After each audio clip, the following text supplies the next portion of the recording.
Olá, tudo bem com você? Esse vídeo aqui vamos contar um pouquinho de uma história para você. Vamos falar a respeito dessa questão da Ford, que anunciou agora, recentemente, que está encerrando suas atividades aqui no nosso amado Brasil. Pois bem, muitas pessoas estão falando, muitos comentaristas, jornalistas, rádio, televisão, imprensa, enfim. Aqui em nosso canal, EFS Assessoria e Consultoria Empresarial, nós já falamos em alguns vídeos para você que o Brasil atualmente ele vive uma guerra política e midiática.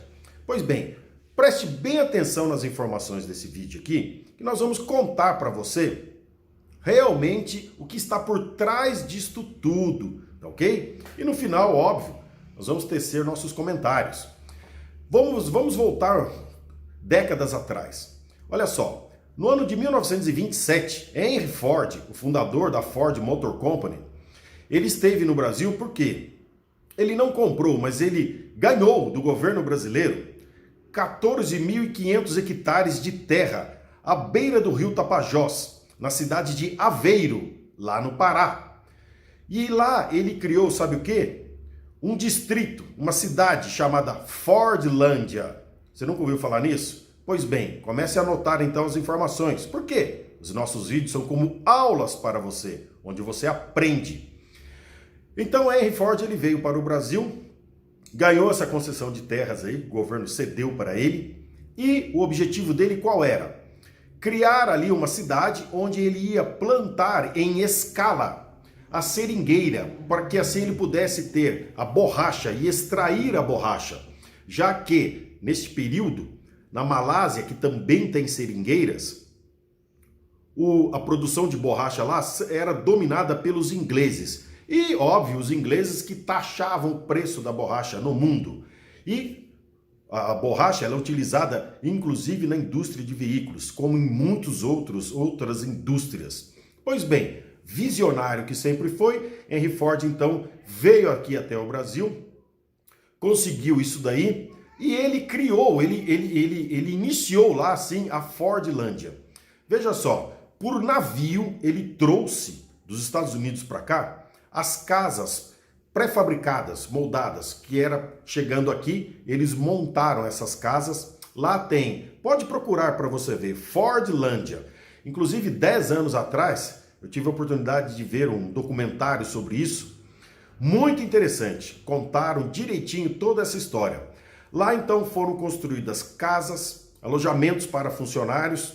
As casas eram para os americanos que vinham aqui e iam administrar tudo isso. Não só essa cidade, como também a plantação das seringueiras e a exploração da matéria-prima para fabricar a borracha. Então tinha casas, escolas, hospitais, restaurantes, enfim, ele montou realmente uma cidade, ok? Chamada Fordlândia. Veio o falecimento dele, seu neto assumiu então a empresa, eu disse em 1927, só que não deu certo isso. Por qual motivo? Vários motivos. Primeiro, quando colocou em escala, né, uma plantação em escala de seringueiras, para você ter uma noção, quando você está viajando, percorrendo uma estrada, você vê vários eucaliptos plantados um ao lado do outro, foi isso que ele fez. Também você vê coqueiros um ao lado do outro. O que aconteceu? Quando o projeto foi para isso, né? Ele desmatou tudo. Um detalhe, ele além de ganhar essas terras e para poder construir lá a sua Fordlândia, ele teve uma imunidade tributária, ele não pagava impostos, tá? Principalmente de exportação, e tudo que ele explorasse ali, sementes, a madeira que ele vendesse, se ele encontrasse petróleo ou qualquer outro minério, seria dele e ele não pagaria. Não pagaria impostos, inclusive de exportação. Isso aí foi em 1927. Então, teve essa construção, teve tudo isso, só que quando planta em escala, surgem bactérias que vão, né, seres vivos que vão combater, que vão destruindo essa produção em larga escala.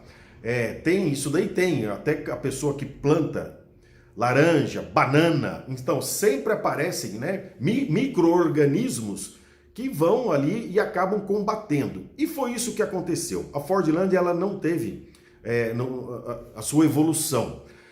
por causa deste motivo e também porque os funcionários que foram lá para trabalhar, para estar explorando, desmatando, plantando as seringueiras e depois para poder colher o látex, para poder fazer a borracha, eram brasileiros. Só que quando ele trouxe tudo isso para cá, ele também trouxe os alimentos. E os alimentos que o americano consome, o brasileiro não consome. Enlatados, imagina, 1927. Enlatados, hambúrguer. Ainda mais uma pessoa brasileiro que está no Pará, né, que tem peixes em abundância nos rios. Ele queria comer o que ele sempre consumiu. Enfim, foi um projeto que não deu certo e no ano de 1945, olha o tempo que durou, 1927 até 1945, já Henry Ford II, que estava à frente da Ford Motor Company, ele então resolveu acabar com esse projeto. Então foi extinto e, ainda por cima, ele vendeu essa cidade para o governo brasileiro, que comprou. Ela existe ainda até hoje, tá? Tá lá no Pará, na cidade de Aveiro, é um distrito. Acesse para você poder buscar mais informações sobre isso, você vai gostar de saber dessa história. Em torno de 1.200 pessoas moram lá. Ok, então foi encerrado no ano de 1945. Essa história que eu te contei aqui é para você poder ter uma noção do que é o mundo empresarial, tá? O mundo empresarial, ele é dinâmico. Entendeu? Então você tem sempre que estar buscando, a pessoa ela tem que ser dinâmica, não só empresários, mas como todo e qualquer cidadão. E no ano de 1945 foi encerrado este projeto e o ano de 1945 ele marca uma data histórica no mundo. Qual? O fim da Segunda Guerra Mundial. Agora vamos contar uma outra história para você. Com o fim da Segunda Guerra Mundial, vamos partir para a indústria cinematográfica. Você pode muito bem ver os filmes depois de 1945, principalmente na década de 50, que foi a década de ouro dos cinemas, não é? Por quê? Porque o mundo sofreu e o cinema colocou então para a humanidade uma alegria, entendeu? Vamos fazer você sorrir. E você vê aqueles filmes musicais que as pessoas dançam, né? Por quê? Porque a indústria do cinema quis projetar isso para a humanidade. Olha, agora vamos sorrir, entendeu? Ótimo. Vamos voltar então para a Ford. Quem estava à frente lá, a Ford ela produzia veículos já que sempre foi para uma família, pai, mãe e os filhos. Você pega os carros dos anos 50, você vai ver aqueles carros grandes, né, com aquela lataria pesada. E para poder movimentar esse veículo e até ele poder ter uma velocidade maior, que atingia no máximo 60 km por hora. O que eles fizeram? Desenvolveram um motor chamado V8, que é um motor possante. Para quê? Para poder fazer aquela carcaça toda daquele veículo pesado, de ferro, uma lataria, não só o chassi, como toda a lataria, poder se movimentar. Então eles criaram o motor, né, V8. Veja só, sempre existiu concorrências em todo o mercado, em toda a indústria. Quem atua no ramo empresarial sabe disso. Não é? Você que é empresário, comerciante, sabe, e isso é benéfico. Para quem? Para todos. Por quê? Porque existe um investimento, tem que sempre que ter o lucro para poder estar investindo na tecnologia, entendeu? Então sempre houve uma disputa muito grande em todas as empresas. Não havia só apenas a Ford, tinha a Chrysler, tinha já a Dodge, a General Motors, isso nos Estados Unidos, também na Europa, né? A Daimler, depois a Benz, depois se uniram, enfim. O que acontece? Nessa disputa, então, de sempre estar fazendo aqueles mesmos veículos, né? A humanidade, o ser humano, eu, você, um dia não é igual ao outro. Então, o que acontece? As pessoas já estavam querendo uma novidade. E é difícil você mudar a cabeça de um empresário, né? Mas tem um engenheiro que trabalhou na Ford chamado Lee Iacocca. O que ele fez? Ele convenceu o presidente da Ford Motor Company, né, que era o neto do Henry Ford, a pegar esse motor V8 e colocar num carro menor para um jovem, entendeu? Por quê? Porque ele ia ter a velocidade. Foi difícil, mas ele conseguiu. Com isso, a Ford, que já estava balançando, por quê? Por causa de concorrências. O que aconteceu? Ela foi e criou o Mustang, tá ok? Então é um carro pequeno com motor V8. colocando uma velocidade no veículo. Com isso, o que aconteceu? A Ford aumentou o seu número de vendas, a sua produção disso daí, começou a inovar. Óbvio, outras empresas vieram também. Por quê? Porque é a concorrência. Então teve o Mustang da Ford, e aí vai fazendo, a Dodge vai criando, a General Motors vai criando. Na General Motors foi o DeLorean, um engenheiro que tinha lá, e ele criou um carro também, para poder estar concorrendo com isso daí, com um motor possante. Então você veja que sempre existiu essas concorrências. Inclusive, só um parênteses, DeLorean foi o cara também que quando ele saiu da GM, ele criou a sua própria empresa, que é a DMC, né? Da DeLorean Company, que é aquele carro que ele abre as portas assim, de lateral, que é daquele filme De Volta para o Futuro. Olha só, que interessante. Então vamos continuando aqui. A disputa ela sempre existiu, tá ok? Então essa questão que estão falando, eu contei toda essa história para poder chegar aqui nesse ponto para você.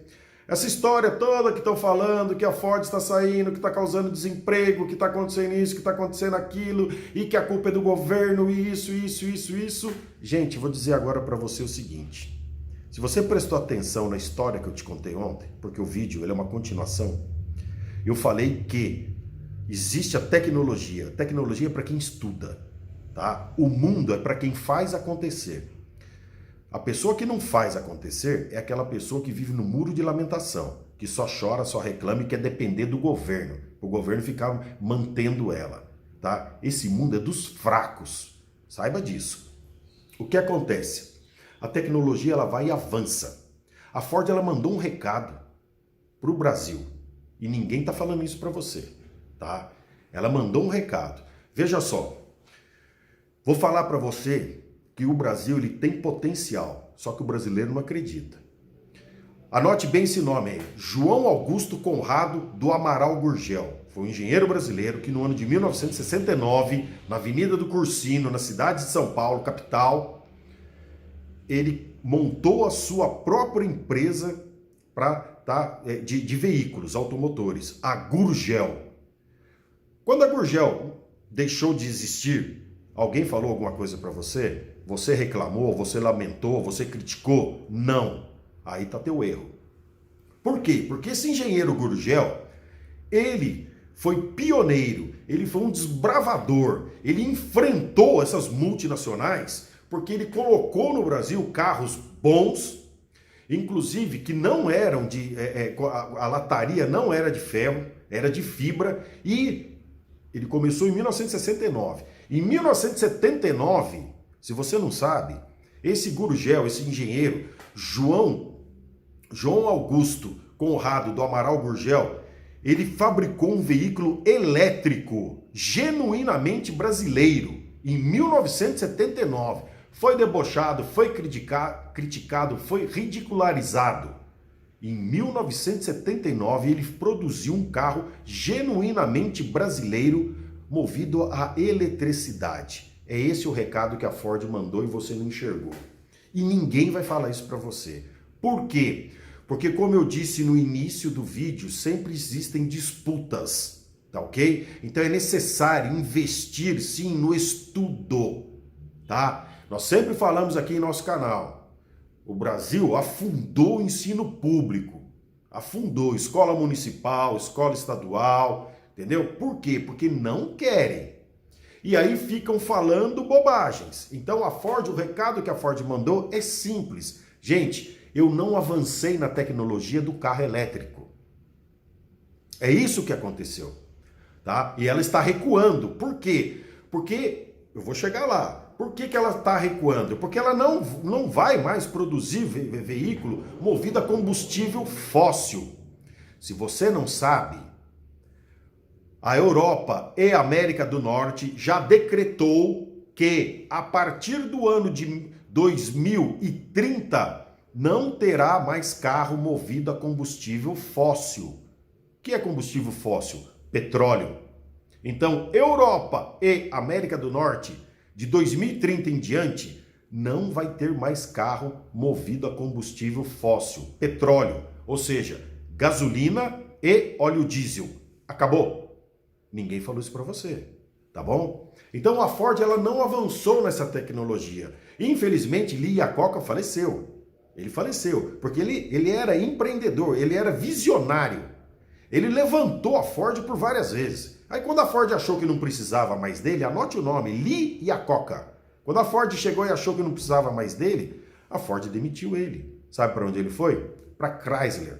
Lá ele criou a SUV, aquelas vans, entendeu? Que levantou a Chrysler. É sempre assim, tá? A humanidade sempre está inovando. Por isso que você tem que se dedicar ao estudo. Nós sempre falamos aqui, rico é quem tem conhecimento, tá? E todo ser humano é rico, tá bom? É só querer buscar. Então, veja só, a Ford ela mandou o recado, entendeu? Eu não avancei nessa tecnologia, tá? E a Ford ela não saiu do Brasil, entendeu? Ela deixou de fabricar os veículos. Por quê? Porque 2030 tá batendo na nossa porta. 2030 tá perto. Então ela recuou para poder investir na tecnologia que o Brasil teve em 1979, com o Gurgel, carro movido a energia elétrica. Agora o mundo inteiro está buscando isso e já está decretado. Se você já esteve na Europa, você já observou o número enorme de torres de energia eólica que ficam girando em todos os países da Europa. Como uma seringueira que ele queria plantar em Fordlândia, uma do lado da outra. Veja só, se você não esteve na Europa, não tem problema. Acesse a internet e procure ver. Você vai ver todos os países da Europa estão com essas torres de energia eólica. Por quê? Porque acabou. Eles não têm mais o interesse de carro movido a gasolina nem a óleo diesel. E você sabe onde são fabricadas essas torres de energia eólica que estão na Europa inteira? Numa empresa brasileira, na cidade de Sorocaba, interior de São Paulo. Veja! Então, quando ficam colocando culpa em governo, culpa em empresário, culpa em sindicato, eles estão escondendo isso de você. O Brasil possui 8.500 quilômetros de costa marítima, onde venta dia e noite. Coloque uma fileira de torres de energia eólica girando, que é fabricado no Brasil, tecnologia brasileira. Nós vamos ter energia elétrica sem poluir. Veja só, isso daí no litoral, que é onde está o maior número de habitantes do Brasil.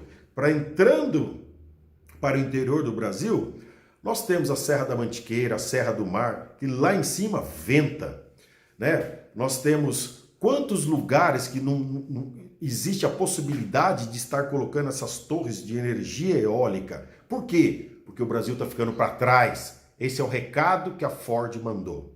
Esse é o recado que a Ford mandou. Quando você não acorda, você perde. Você quer ver um exemplo que eu vou te dar? Vamos voltar mais ainda no tempo. 1800, o Brasil produziu o quê? Café. Rendeu 6 bilhões de libras esterlinas para o Brasil. O café. 1800, os fazendeiros ricos, né? Ótimo, que bom. Foi dali, com esse dinheiro, que eles colocaram a indústria no Brasil. Muito bom isso. Vamos lá. Só que aí vamos pular para 1900. O que aconteceu?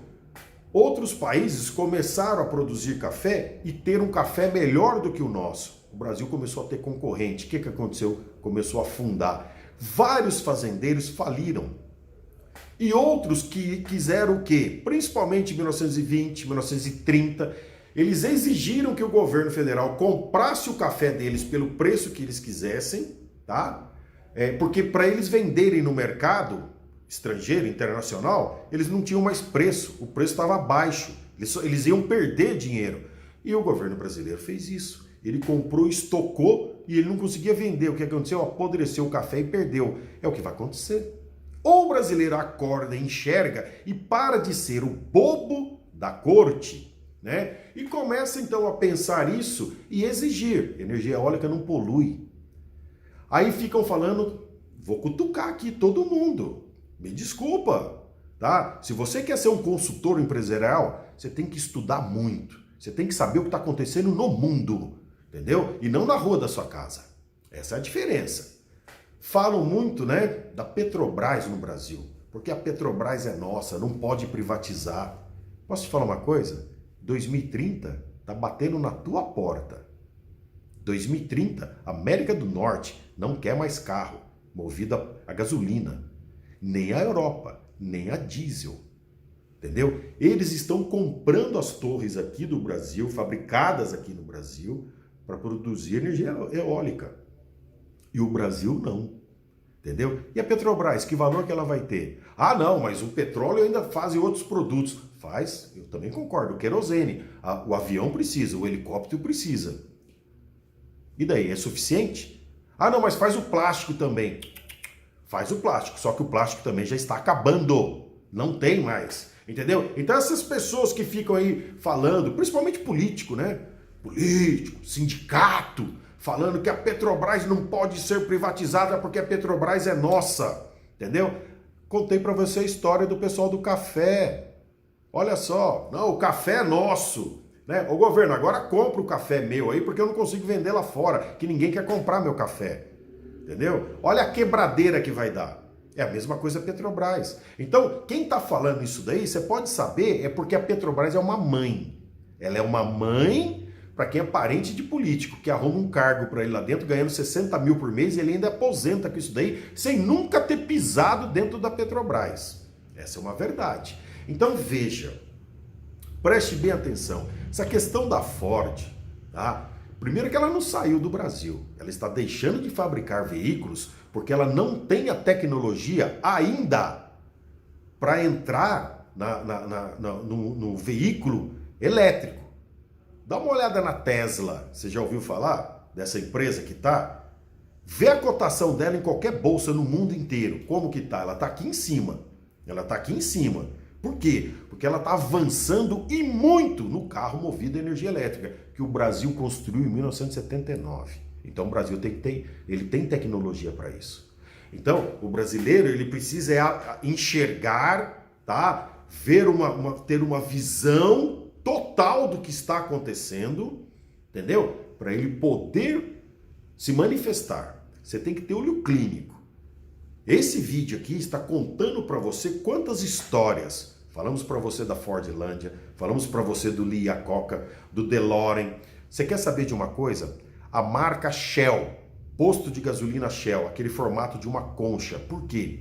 É holandesa essa empresa e eles extraem petróleo do mar.